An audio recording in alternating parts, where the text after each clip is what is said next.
Hello everyone, कैसे हैं आप सब।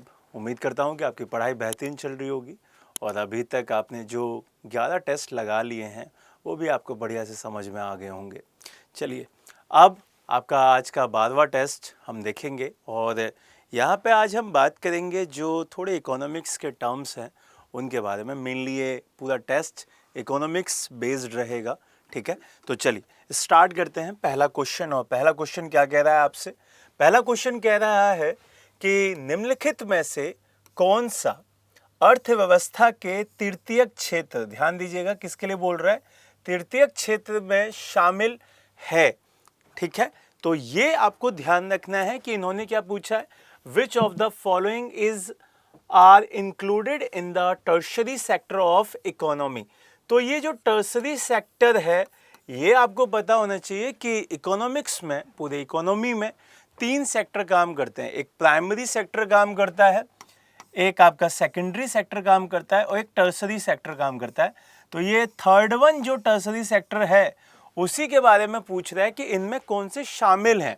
पहला विनिर्माण, दूसरा परिवहन, भंडार और आपका व्यापार, बैंकिंग और बीमा। तो इनमें से जो तीनों में से कौन से आपके जो पॉइंट्स हैं वो शामिल हैं किसमें, टर्शरी में, यह आपको पता होने चाहिए। इसके साथ साथ वैसे तो आपको सारे ही पता होने चाहिए। तो जल्दी से आप आंसर दें कि इन तीनों में से यहाँ पे कौन सा सही स्लॉट आपको दिखाई दे रहा है। चलिए, अब आपने आंसर दे दिया होगा और आपने टिक भी कर लिया होगा। तो अब मैं बता देता हूँ, जो आपका विनिर्माण वाला है, जो आपका मैन्युफैक्चरिंग होती है, वो आपकी सेकेंडरी में आती है। किस में आती है भाई? सेकेंडरी में आती है। तो आपका पहला पॉइंट तो वैसे ही हट गया। तो अब जहां जहां पे पहला है उसे हटाते चलो। तो ये तीनों पॉइंट आपके एकदम क्लियर हो गए कि भाई ये तो नहीं हो सकते। बचा कौन सा? बचा आपका सेकंड पॉइंट। तो यही आपके क्या है, तृतीयक क्षेत्र के क्या होते हैं, ये पॉइंट्स माने जाते हैं। तो बी ऑप्शन इसका सही आंसर होगा। चलिए, अब यहां से अपने तीनों पॉइंट्स को क्लियर कर लेते हैं। जो आपका प्राथमिक होता है, जो द्वितीयक होता है और जो तृतीयक होता है, उन सबको समझ लेते हैं। अगर मैं आपसे कहूं, जो प्राथमिक आपके क्षेत्र होते हैं उसमें एग्रीकल्चर आती है, उससे रिलेटेड जितने भी पॉइंट्स होते हैं वो सारे उसमें आते हैं। दूसरा, वहीं पे आपकी जो मत्स्यन का जो पूरा सेक्टर होता है वो भी वहां पे आता है।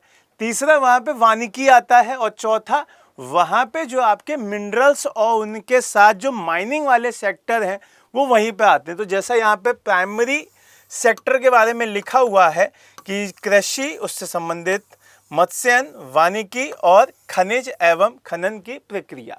क्लियर हुआ?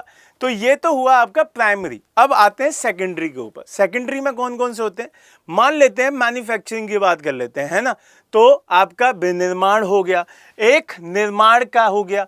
यहां पे एक होता है जल विद्युत और गैस, ये भी इसी में आता है, सेकेंडरी में आता है। तो जल विद्युत और gas, these are secondary sectors. Clear हुए? ये दो हो गए।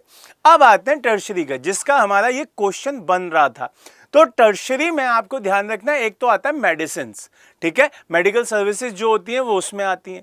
एक रियल एस्टेट आता है, एक आपका पब्लिक एडमिनिस्ट्रेशन आता है, प्रतिरक्षा आता है, आपका बैंकिंग एंड बीमा आते हैं, परिवहन आते हैं। ये सारी की सारी चीजें कहाँ आती हैं भाई? ये सारी की सारी चीजें आती हैं तृतीयक में। तो ये तीनों आपको पता होनी चाहिए। अब इस पूरे सेगमेंट की शुरुआत कहां से मानी जाती है? इस पूरे कार्यालय से, जिसको हम CSO कहते हैं। इसकी फुल फॉर्म क्या है? इसकी फुल फॉर्म है आपकी केंद्रीय सांख्यिकी कार्यालय, ठीक है। तो ये जो स्टैटिक पूरी रिपोर्ट्स चल रही होती हैं उसका पूरा ऑफिस होता है, सेंट्रल लेवल पे काम करता है। और इसने अर्थव्यवस्था को 3 भागों में बांट दिया है। आपको क्लियर हो गया होगा, प्राइमरी, सेकेंडरी और टर्शरी, तीनों के पॉइंट मैंने आपको बता दिए। चलो अगले क्वेश्चन पे चलते हैं। अगला क्वेश्चन क्या कह रहा है? निम्नलिखित में से कौन सी विशेषताएं भारत को विकासशील अर्थव्यवस्था के रूप में दर्शाती हैं? बोल रहा है कि which of the following characteristic characterize India as a developing economy. आपको ये क्लियर होना चाहिए कि इंडिया क्या है, अभी डेवलपिंग इकोनॉमी है। अब वो कौन से पॉइंट्स हैं जो आपको डेवलपिंग इकोनॉमी के रूप में शो करते हैं, ये आपको बताना है। Low per capital income, low rate of capital formation और high per capita intake of protein. अब जैसे ही आप इस पूरे सेगमेंट पे पढ़ रहे होगे तो ये जो थर्ड लाइन है ये थोड़ी सी अटपटी लग रही होगी। क्यों? क्योंकि इकोनॉमी के इस पूरे सेक्टर में जो ये सेगमेंट है वो थोड़ा सा अलग जा रहा है। अब ये पूछ क्या रहे हैं, select the correct answer using the code given below. यहां पे सही आंसर का चुनाव करके आपको इसमें आंसर देना है। तो जब आप इस पूरे सेगमेंट में पढ़ोगे तो आपका प्रति व्यक्ति निम्न आय और पूंजी निर्माण में निम्न दर, ये आपके इसमें माने जाते हैं। आपका प्रोटीन का प्रति व्यक्ति सेवन उच्च होना ये नहीं माना जाता है भाई इकोनॉमी में, ठीक है। तो आपका 1 2 3 ये नहीं होगा क्योंकि तीसरा वाला मसला हट रहा है। यहां पे केवल 2 और 3, 1 और 3 और 1 और 2। यहां पर आप देखेंगे यहां पर 1 और 2 के साथ 3 नहीं आ रहा है। तो इसका मतलब कौन सा ऑप्शन चुना जाएगा? हमारा डी ऑप्शन सही आंसर होगा, क्योंकि डी वाला मसला यहां पे नहीं होता और यहीं पे आपका डी नहीं है। तो ये इसका मतलब नहीं होगा, है ना। तो तीसरा वाला नहीं होगा, सॉरी, डी आंसर इसमें माना जाएगा। Got it? क्लियर है ये सारी बातें। अब थोड़ा सा समझा भी देता हूं कि जो हमारी अर्थव्यवस्था है, जो इंडियन इकोनॉमी है, वो अगर डेवलपिंग इकोनॉमी कहला रही है तो उसके साथ साथ एक इकोनॉमी और कहलाती है, उसको एक और नाम दिया जाता है, जो कि क्या है? जो कि है मिश्रित अर्थव्यवस्था, मिक्स्ड इकोनॉमी। क्या कही जाती है भाई? मिश्रित अर्थव्यवस्था, जिसको हम इंग्लिश में कहते हैं मिक्स्ड इकोनॉमी। क्लियर? भारत की मिक्स्ड इकोनॉमी है, ये आपको पता होगा। इसके साथ साथ इन्होंने एक नाम और दे दिया है, विकासशील अर्थव्यवस्था। ठीक है, ये तो नाम दे ही रखे हैं। अब इसमें क्या क्या लक्षण होते हैं, क्या क्या उसके कैरेक्टरिस्टिक्स होते हैं, वो समझ लीजिए। सबसे पहला कैरेक्टरिस्टिक तो यही होता है कि भाई हमारा देश कैसा है? हमारा देश एक कृषि प्रधान देश है, एग्रीकल्चर बेस्ड कंट्री है, ठीक है। तो इस वजह से हमारी जो इकोनॉमी है वो कैसी हो जाएगी? हमारी एग्रीकल्चर बेस्ड इकोनॉमी हो जाएगी। पहला पॉइंट तो ये हो गया। दूसरा क्या हो गया? दूसरा होता है पूंजी निर्माण की निम्न दरें होती हैं। तो अब यहां से एक पॉइंट बेरोजगारी भी आता है, एक पॉइंट निम्न प्रति व्यक्ति आय भी आता है, एक औद्योगिक पिछड़ापन भी आता है, एक तकनीकी पिछड़ापन भी आता है। तो ये सारे पॉइंट्स यहाँ पे लिखे भी होंगे। एक पॉइंट आता है निरक्षरता, है ना, जो आपकी पढ़ाई लिखाई होती है, साक्षरता और निरक्षरता। अगर हमारे देश में निरक्षरता आज भी है तो इसका मतलब हम क्या है? डेवलपिंग है। अगर जैसे ही साक्षरता पॉइंट आ जाएगा तो हम डेवलप्ड हो जाएंगे। क्लियर है? एक आयात पर निर्भरता, मतलब अगर हम निर्यात बढ़ा दिए तो हम डेवलप्ड हैं। अगर हम आज भी आयात की बात कर रहे हैं इसका मतलब हम आज भी डेवलपिंग हैं। Got it? तो ये सारे पॉइंट्स आपको क्या बताते हैं? ये सारे पॉइंट्स आपको डेवलपिंग होने की बात बताते हैं और ये सारे पॉइंट्स आपको याद भी होने चाहिए। क्लियर है यहां से? चलिए, अब यहां पे आपको आंसर डी मिल ही गया था। अगला क्वेश्चन है हमारा तीसरा क्वेश्चन, और तीसरा क्वेश्चन क्या है उसको समझते हैं। तीसरा क्वेश्चन है, समष्टि अर्थव्यवस्था के संदर्भ में निम्नलिखित में से कौन सा कथन सही है? अब समष्टि की बात कर रहा है। समष्टि और व्यष्टि दो तरीके की अर्थव्यवस्था मैं आपको पहले भी बता चुका हूं। अब ये वहीं से एक क्वेश्चन आ रहा है और बोल रहा है नीचे दिए गए कूट में से सही उत्तर का चुनाव करें। अगर समष्टि को इंग्लिश की बात देखी जाए तो उसको बोलते हैं मैक्रो इकोनॉमी। ठीक है, तो मैक्रो इकोनॉमी को ही हम समष्टि बोलते हैं। ठीक है, तो यहां पर आपको किससे पूछ रहा है? यहां पे समष्टि से पूछ रहा है और आपको सही का चुनाव करना है। इसमें समग्र मांग एवं समग्र पूर्ति का अध्ययन किया जाता है। अच्छा, ठीक है। इसकी मुख्य समस्या संसाधनों का आवंटन है। तो थोड़ा सा यहां पे रुकते हैं क्योंकि संसाधनों का मैंने पॉइंट कहां पढ़ाया था? व्यष्टि पे पढ़ाया था। तो ये वाला पॉइंट थोड़ा सा संशय में चला गया। तो इसका मतलब इसमें सही कौन सा होगा? मात्र एक सही होगा और सही उत्तर का चुनाव करना है, तो केवल एक सही। ठीक है, तो यहां पर सी ऑप्शन सही होगा। तो थोड़ा सा देखते हैं और चेक करते हैं क्या हमारा सही है। क्यों? क्योंकि जो मुख्य समस्या संसाधनों का आवंटन ये व्यष्टि का होता है। किसका होता है? ये व्यष्टि अर्थव्यवस्था का होता है, ना कि आपके समष्टि का। ठीक है, तो चेक करते हैं। बिल्कुल आपका सी, अच्छा यहां सी होगा भाई, ये डी नहीं होगा, यहां पे सी रखिएगा। ठीक, यहां पे सी रखिएगा, सी ऑप्शन इसका सही है। देखिए चेक कर लेते हैं कैसे सही है, क्योंकि अब ऊपर तो गलत लिखा था, अब यहां पे मैं बता भी देता हूं। जो समष्टि होती है मैक्रो, कैसी? Macro economy. जो मैक्रो इकोनॉमी होती है वो अर्थव्यवस्था के स्तर पे होने वाली जो समस्याएं होती हैं उन पे प्रकाश डालती है। किस पे? जो अर्थव्यवस्था के स्तर पे चीजें चेंज हो रही हैं, प्रॉब्लम्स आ रही हैं, उस पे प्रकाश डालती है। जैसे रोजगार हो गया, आपकी मौद्रिक नीति हो गई, आपका रोज जो राजकोषीय घाटा होता है या बजट होता है, जो उनकी पॉलिसीज होती है उनके ऊपर बेस्ड रहती है। तो ये आपको ध्यान रखना है। ठीक है, यह समष्टि आर्थिक चरों जैसे समग्र मांग, समग्र पूर्ति इसका उपयोग करता है। इसके आर्थिक चरों की सामूहिकता की मात्रा व्यष्टि की तुलना में अधिक होती है। क्लियर है? तो ये पहला पॉइंट तो ठीक ही हो गया था।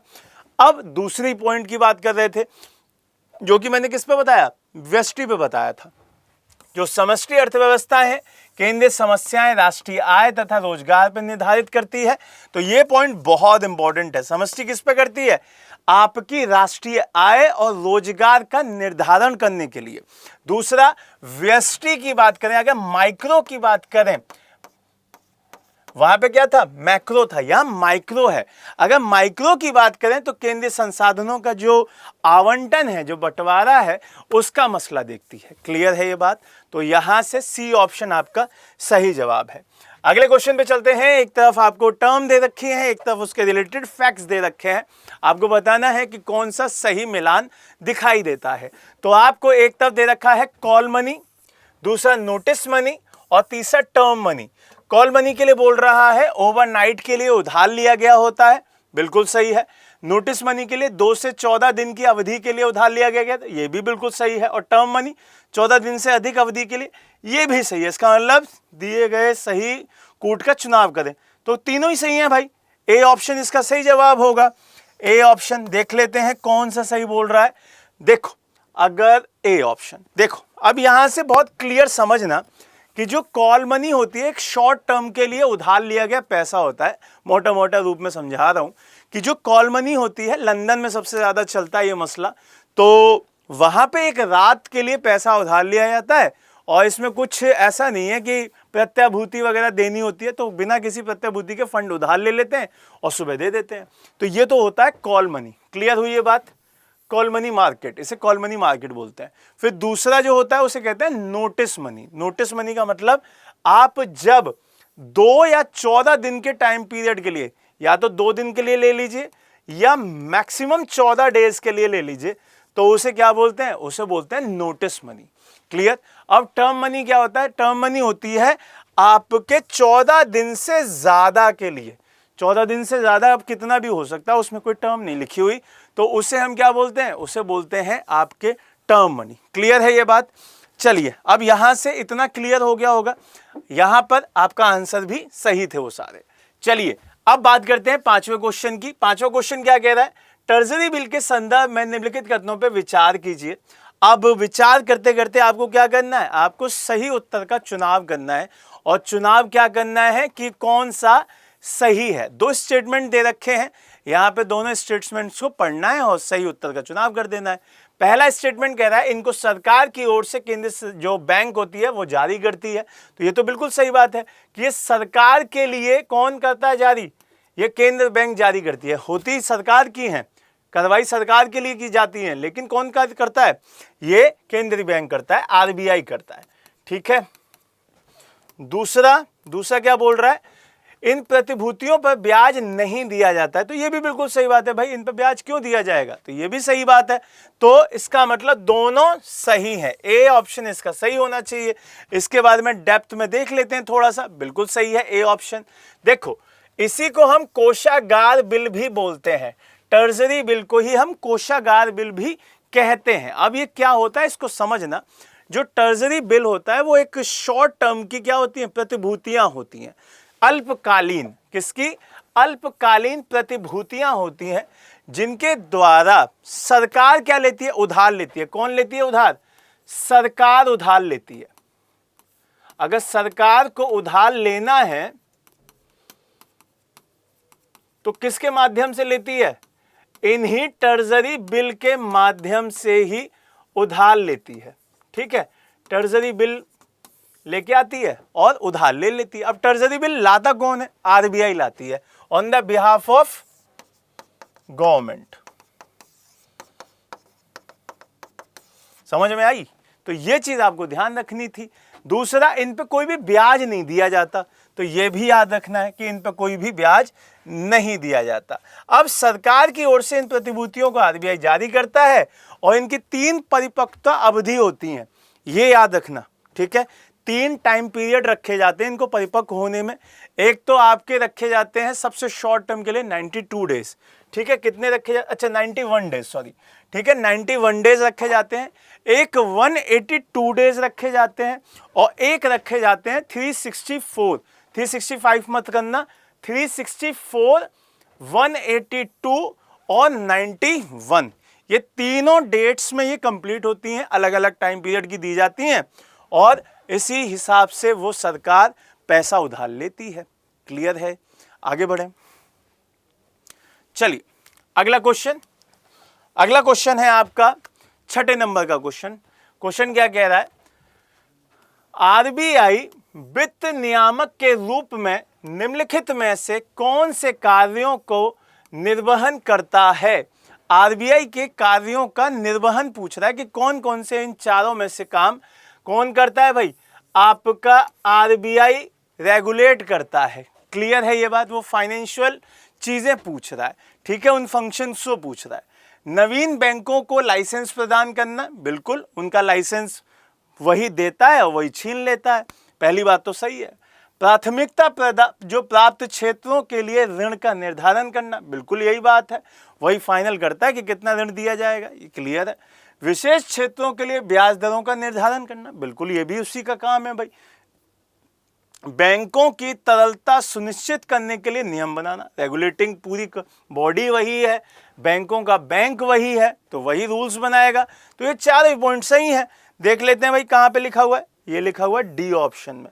तो डी ऑप्शन इसका एकदम सही बात है कि भाई आपके जितने भी लाइसेंस ग्रांट किए जाते हैं, दिए जाते हैं, वो सब उसी के द्वारा हैं, छीने भी उसी के जाते हैं, सब कुछ सही है यहाँ पे। तो इसका मतलब डी ऑप्शन यहाँ पे करेक्ट आंसर होगा। देखते हैं क्या हम सही हैं।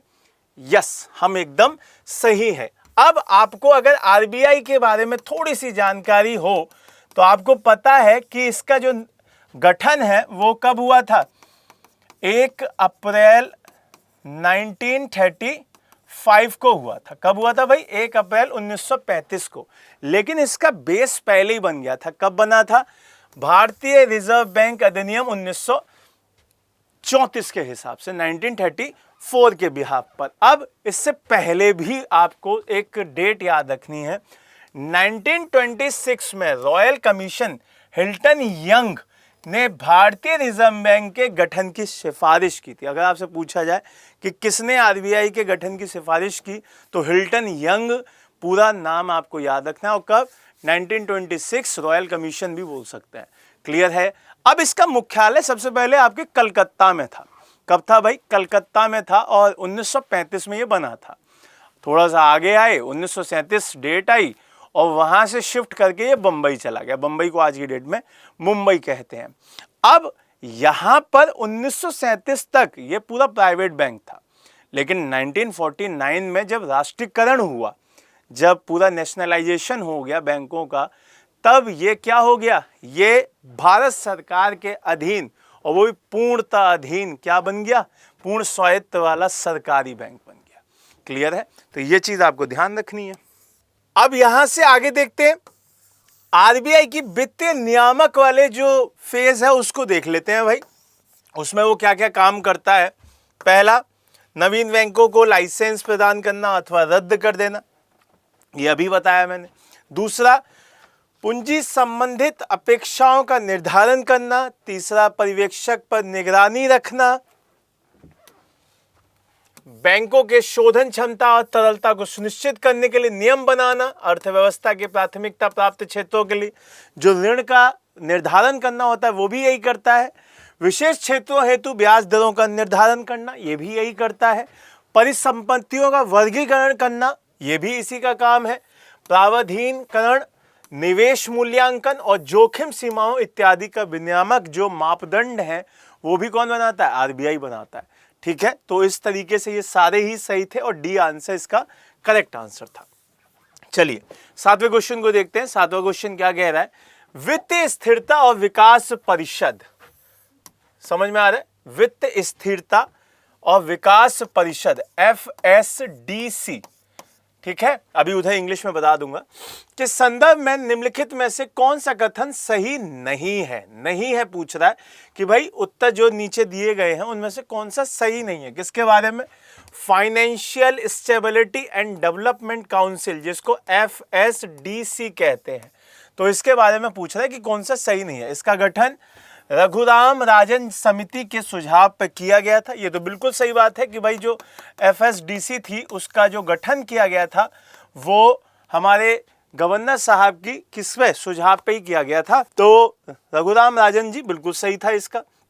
इसके अध्यक्ष RBI के गवर्नर होते हैं, तो नहीं भाई ये तो गलत बात है। क्यों? क्योंकि इसके जो अध्यक्ष हैं वो कौन होते हैं भाई? वो वित्त मंत्री होते हैं। कौन होते हैं भाई? वो वित्त मंत्री होते हैं, ना कि गवर्नर। तो केवल एक सही है और 2 वाला गलत है, तो गलत का चुनाव करना था, तो केवल 2। बी इसका सही आंसर होगा। देखते हैं बी। ठीक है, तो अभी मैंने बताया कि रघुराम राजन जी की अध्यक्षता में एक समिति बनी थी, 2010 में इसका गठन हुआ था। ये बात तो एकदम सही थी। और ये क्षेत्रीय नियामकों के ऊपर पूरा मसला चल रहा होता है। एक ये सांविधिक निकाय नहीं है, ये बात याद रखिएगा, ये सांविधिक निकाय नहीं है। और इसके जो अध्यक्ष होते हैं वो कौन होते हैं भाई? इसके अध्यक्ष वित्त मंत्री होते हैं, यहाँ पे लिखा हुआ भी है, और वो भी केंद्रीय वित्त मंत्री। ठीक है, तो ये बात आप याद रखिएगा। अगर इसके उत्तराधित्व जो काम है वो देखें तो वित्तीय स्थिरता, वित्तीय क्षेत्र का विकास, अर्थव्यवस्था की व्यापक निगरानी, वित्तीय साक्षरता और वित्तीय समावेशन, और अंतर नियाम किए समन्वय। क्लियर है ये बात? तो ये सारे काम किसके हैं? ये सारे काम आपके इस संस्था के हैं, तो ये आपको पता होने चाहिए थे। चलिए 8वें क्वेश्चन को देखते हैं। ये अच्छा क्वेश्चन है, यहां से काफी बार क्वेश्चन आते हैं, तो आपको ये याद रखना है। रिवर्स रेपो रेट, जिसको हम RRR भी बोलते हैं, RRR बोलते हैं, रिवर्स रेपो रेट। एक टर्म और आती है रेपो रेट, RR, तो वो भी बहुत इंपॉर्टेंट है। ये सारे टर्म्स बहुत, CLR हुआ, SLR हुआ, ये सब बहुत कंफ्यूज करने वाले हैं, तो इनको एक बार क्लियर कर लीजिएगा। इसमें वृद्धि से समृद्धि दर क्या होती है? कमी आती है, उसमें वृद्धि होती है, अपरिवर्तित रहती है, या इनमें से कोई भी नहीं। तो आपको इसका आंसर देना है कि इसमें से क्या होता है। तो जब आपकी RRR क्या होती है? समृद्धि दर में वृद्धि हो रही होती है, तो उससे डिक्रीज इन ग्रोथ रेट। तो ए ऑप्शन इसका सही होना चाहिए। देख लेते हैं क्या कह रहा है आंसर। ए कह रहा है भाई, तो देखते हैं पूरा चार्ट देख लेते हैं। रिवर्स रेपो रेट अगर बढ़ रहा है तो बैंक ब्याज दर भी बढ़ेगा, तरलता में कमी आएगी, उपभोग व निवेश में कमी आएगी, वस्तुओं और सेवाओं में कमी आएगी, समृद्धि दर में कमी आएगी। अगर कमी हो रही है तो यहाँ पे भी कमी, यहाँ वृद्धि, उपभोग में वृद्धि, वस्तुओं सेवाओं के मूल्य में वृद्धि, और समृद्धि दर में भी वृद्धि। बस उल्टा क्या मसला चलता है? उल्टा का यहाँ आपके सारे के सारे मसले उल्टे चलते हैं, सिर्फ ये सेम रहता है। ठीक है, तो ये चीज आपको ध्यान रखनी है। इसी से आप पूरा का पूरा चार्ट याद कर लीजिएगा। चलिए 9वें नंबर पे चलते हैं, और ये अच्छा क्वेश्चन है भाई। ठीक है, अच्छा क्वेश्चन है, यहां से देखते हैं। क्षेत्रीय ग्रामीण बैंक के संदर्भ में बात कर रहा है। ये क्या होती हैं? RRB का नाम सुना होगा आपने, रीजनल रूरल बैंक्स, ठीक है, जो उनके संदर्भ में बात की जा रही है। निम्नलिखित कथनों पर विचार करें, कौन सा सही है ये बताना है। इसको RBI के द्वारा विनियमित किया जाता है, बिल्कुल सही बात है, वही काम करती है इस पर। इसमें राज्य सरकार की 35% की हिस्सेदारी होती है। नहीं भाई, 35% की नहीं होती है, ये प्रायोजक होते हैं ना, उनकी होती है। लेकिन राज्य सरकार की अगर पूछी जाए तो 15 होती है। अब बचे 50, तो 50 किसकी होती है? ये केंद्र सरकार की होती है। तो ये तो याद हो गया होगा आपको। तो 50 और 35 और 15 ये हो गए 100। तो केवल एक सही, तो केवल एक सही बी ऑप्शन होगा इसका आंसर। बी ऑप्शन है इसका आंसर, ठीक है भाई। तो ये बात आपको ध्यान रखनी होती है कि जो RBI की स्थापना क्षेत्रीय ग्रामीण बैंक अधिनियम, वो सॉरी RRB की स्थापना इस अधिनियम 1976 के बिहाफ पे की गई थी। और इसमें बहुत सारी चीज़ें आपके लिए ध्यान रखने वाली होती हैं कि RBI के द्वारा ये क्या की जाती है, विनियमित की जाती है। क्षेत्रीय ग्रामीण बैंकों की जो संरचना में हिस्सेदारी है वो मैंने अभी समझाई कि केंद्र सरकार का 50% रहता है, राज्य सरकार का 15% रहता है, और प्रायोजक जो बैंक होती हैं उनका 35% रहता है। क्लियर है ये बात? तो ये सारी की सारी डिटेल यहाँ पे दे रखी है। अब यहाँ से आखिरी क्वेश्चन आप सभी के लिए एक होमवर्क है, जो कि आपको कमेंट बॉक्स में जिसका आंसर देना है। नीचे दिए गए कथन आपके सामने है, जिसमें एक आपका अभिकथन है और एक उसका कारण है। अभिकथन क्या है? वित्तीय समावेशन समाज के वंचित वर्गों के लिए आर्थिक विकास की मुख्य धारा से जोड़ने की प्रक्रिया है। यह निम्न आय वर्ग की औपचारिक बैंकिंग सेवाओं तक पहुंच सुनिश्चित करता है।